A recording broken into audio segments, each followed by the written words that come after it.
So the venue, which I'm sure a lot of you know about already, I should ask, however, how many are here for the first time? Wow. Oh, wow. Wow. Go, guys! So the old story that I tell all the time has nothing to do with Czar or Snark. I'm going to talk about that. I always had this dream about I was at this, almost like an Origins 1. I wasn't involved in the hobby then, and I was like in an SBI warehouse, and my thought was I'd love to see all these monster games just laid out, all being played. And for me personally, it's watching them being played, not playing them, just was scheduled. So that's how this venue started 9 years ago. It started as monstergame.con, and then it became the Expo. We added more of a focus on open gaming venue by really request of the participants that we need also to have some open gaming time besides monster gaming. If you're here at the hotel, we have the breakfast seminars that you're already aware of. We'll be pulling in participants to speak on the microphone starting tomorrow. I'll ask if anybody's not done with their setup tomorrow morning. I was like doing that. I think we had one game, I think it was a Europa game or something like that. We're going to be starting our evening. I'll talk about our seminars a little bit later, and then the flea market tables took off this year. So we went from the 2 tables we have together to another 2 tables, and then we ran out of room. So I took a lot of pictures for anybody that's a collector out there. Maybe we'll come to the Expo next year just for the flea market tables because there's so much stuff on it. So that's part of our venue. I want to recognize Mike Lamb, and I know he's got others helping him, Jack Beckman, for example.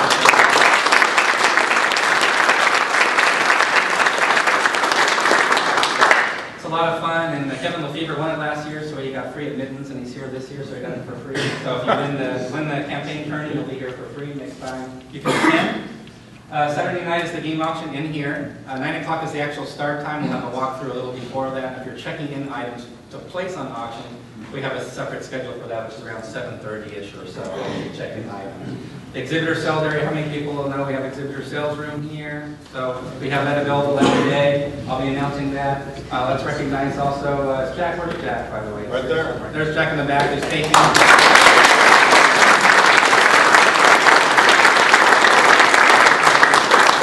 All of you are here checking your work emails every hour. I know that's what you're doing. I know that's happening. Looking for a fire. That's why we had to bring those computers and everybody wants to work all the way through. And then we're going to get through the door prizes here in a moment. One thing I want to mention, as I mentioned, community, it's really about a community outreach, and we do what we call a Star Performer Award. And if I was going to nominate anybody to really every year brings sort of that sense of community, would be, I think, Lance. And I have a sort of...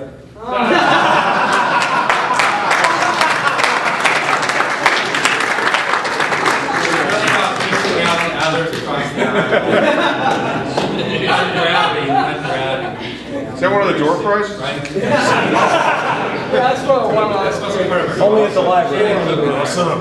Okay, also very important, last year, I don't know if you noticed, but we had a big Strike Force 1 kickoff last year because Victory Point Games reprinted it. And it's very quick playing, 10 minutes, you're through it. So it's a few die rolls. And the grand prize winner gets all the game loot, which was like over $1,000 worth of merchandise. It's like at least one product from every publisher that you saw on the list.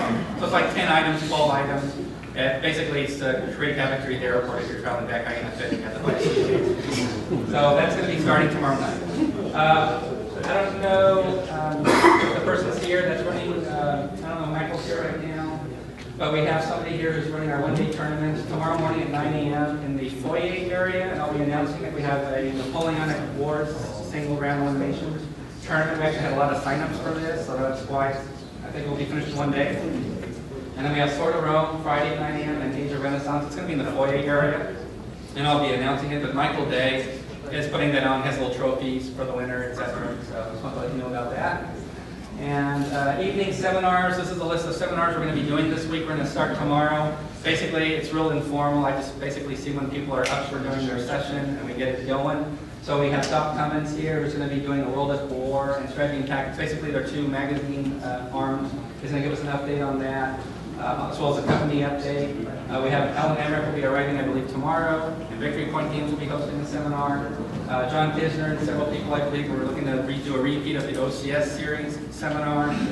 And Red Sash Games was here. They have the biggest setup, I think, 8 tables. It's for the Lace War system, Turken Krieg, Golden Horde, and he's going to do a session, a talk-through session on that. And then Joel Top is scheduled for Vassal 101. There's game demos that are also scheduled to take place, which I'll be announcing, but they'll probably be in the main ballroom. Registration, like I said, we topped 200. We've grown every year except for this year, you know, with everything that happened, but we helped firms. We had a very good year, having topped over 200, and we fit everybody perfectly well in there. We do have an overflow room if we do need it. Nobody's needed it yet, but there is a room for overflow if we need it. These are by setup. This is what happened with Monster Games this year, as far as what made the commitment to have a reserve table in the front part of the ballroom. So Ancients hit a goose egg. I think there was one Ancients game last year. So Napoleonics a few. Civil War went up. World War went up. World War II went up by 4, went from 20 to 24. And I think Modern held firm. So I probably need to break this down by theater or year. What month was this? Here's the Monster Games to give you an idea. So these are the larger sign-up games where I need a certain amount of participants to actually reserve the table space. So pretty much I'll show you here. You can see the list of games. We do have some interesting demos going on. We have J.D. Webster's doing Fighting Wings. That's miniatures. It's set up in the middle of the room. Check that out if you can. We have Fighting Formations. I believe that's Chad's work of art there that he's got. So he did a great job of Combat Commander. So he's going to go to he's going up in the air now a little bit. With tanks. Huh? With tanks. Right, yeah. And so this is a mixture. Battle for Normandy should be shipping soon. It's a nice multiplayer map by Dan Holt, who's also doing some desktop published games as well. I know Case Blue, we have several games for playtest going on Beyond the Run, which is right there. So we do have a lot of playtest games going on. And here's the last sheet. I was really happy to see some titles like Wellington's Victory. We're really pleased to see War in the East is actually going to be my dream sequence, you know, the old SPI monsters. Haven't seen a campaign for North Africa yet.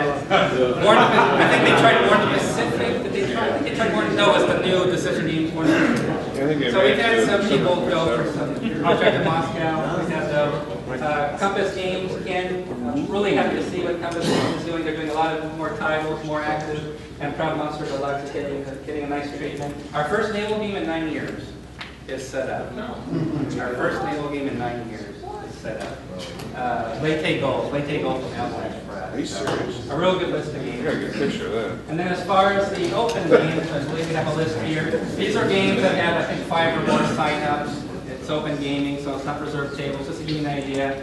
Some of these have to do with the tournaments going on as well, like Sword of Rome, Napoleonic Wars, etc. But these were just a small group. You know, probably about 1/3 of all the open gaming titles we had. Very, very nice list, though. Now, PQ17, is that shipped? No, it's Playtest? in July. Okay, so that's got a lot of sign-ups as a playtest. So there's actually some smaller games scored very high with as playtest, which was nice to see. So good to see that.